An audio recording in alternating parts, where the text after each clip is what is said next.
السلام عليكم ورحمة الله وبركاته، متابعينا الكرام وين ما كنتوا تكونون، مساكم الله بالخير أو صبحكم الله بالخير، كلنا على وقته.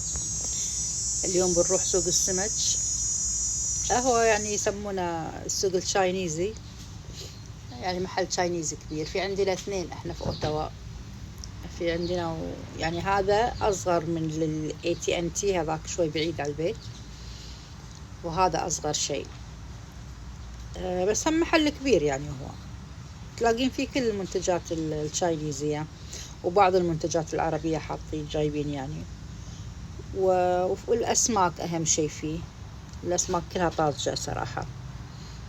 يعني احنا نجي هني ناخذ الأسماك، في مثلا أنا ألاقي مثل الأسماك الكويتية اللي احنا نحبها، ألاقي عندهم شعوم، ألاقي عندهم هامور، عندهم السيباس. طبعا السيباس ممكن تلاقينه بأي مكان، بأي محل بالمحلات. السيباس طبعا هو أحلى شيء صراحة، هذه الفترة الأخيرة كلنا ناخذ السيباس، بس طيب جدا. المهم ما شاء الله، شوفوا المحل شلون كبير، ما شاء الله وايد كبير، وكل البضاعة فيه، بس طبعا أكثر شيء البضاعة التشاينيزية. تقريبا أنا كل شهر أروح مرة أجيب السمك مرة، يعني أحطه بالفريزر وآخذ الخضار عندهم. عاد منظر الخضرة كذي، أنا لما أدخل ساعات محل دايما تي على بالي شو اسمه، في شو اسمه، شو يسمونه، أوبريت حق الفنان الله يرحمه عبد الحسين عبد الرضا. ذكرني لما برمضان لما يدش يقول أنا بسوق الخضرة الحين بمحي وامرد هال20. عاد الحين لا 20 لا 50 لا 100 لا 200، ما عاد تكفي 20 أيام العز قبل أيامهم 20 تجيب بلاوي. الحين لا، ماكو هالحكي. عاد هني أنا دخلت قسم الأسماك هني، وقاعدة طالع ألفلف أشوف شنو نوع الأسماك، لأنه مو كل يوم راح تلاقي الأسماك نفسها موجودة. ساعات تكون خالصة، ساعات تكون ما في أصلا.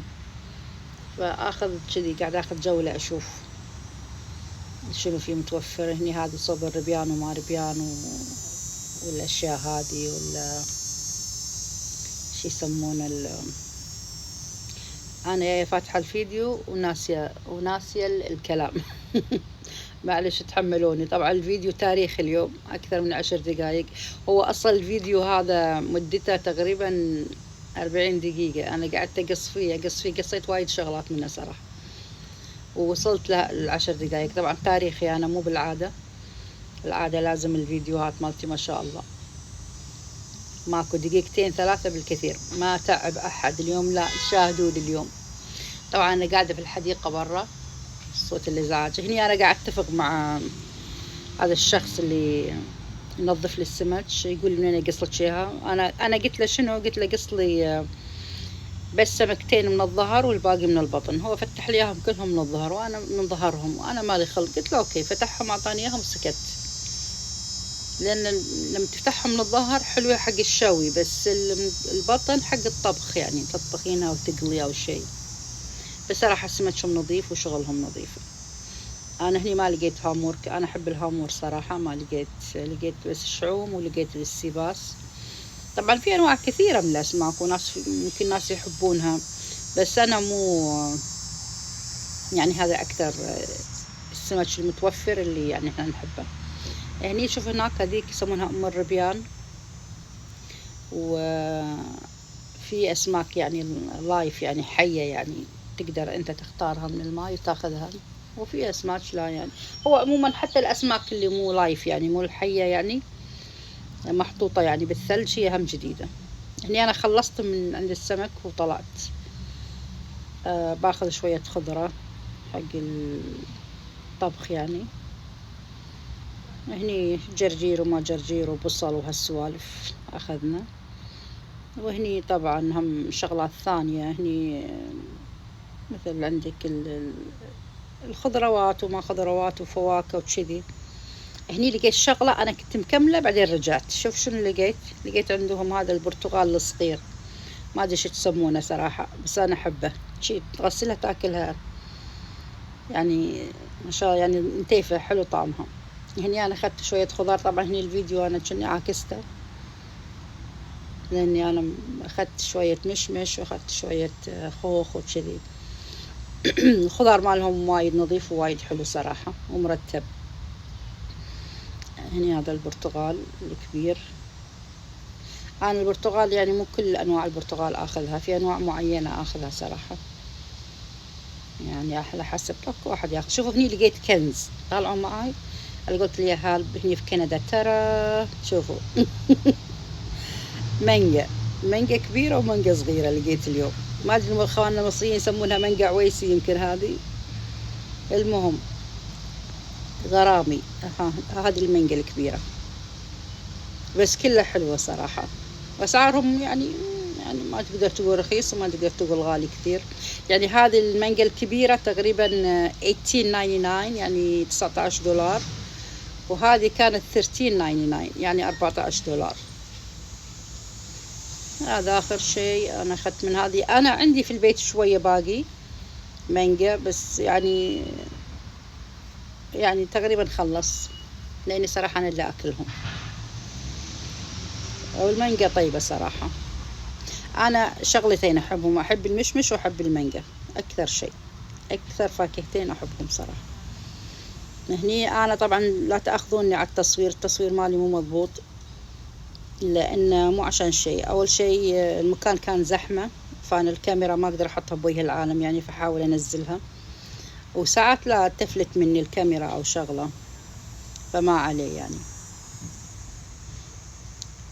هني أنا قاعدة أحط فواكه. طبعا التصوير هم مو شيء، هم مثل ما قلت أنا هم بعد ماسكة، لأني إيد أحط فيها الأغراض وإيد أصور فيها، فتحس إنه في صعوبة شوي في التصوير. طبعا أنا قاعدة برا، معلش الأصوات، صوت السيارات ولا صوت الهواء ولا صوت، قاعدة في الحديقة. أنا عندي الحين الساعة تقريبا 1:00 1:30. نشرب القهوة. أنا ما فيني طبع مو حلو، لو بغيت أشرب القهوة لازم أطلع برا البيت. في أحد نفسي ولا بس أنا؟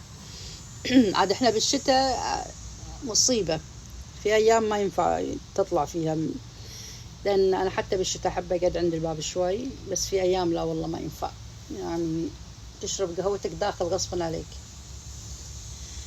عموما هني أنا أخذت شوية فواكه. أنا طبعا هني مو جاية عشان أخذ خضار ولا عشان أخذ فواكه ولا عشان أخذ أي شيء، بس لأني أنا في مكان معين أروح أشتري منه الأغراض هذه نواقص. بس إذا جيت السوق وأنا عارفة في البيت مثلا في عندي أشياء راح تخلص قريب، أقول أنا جيت خلاص بالمرة.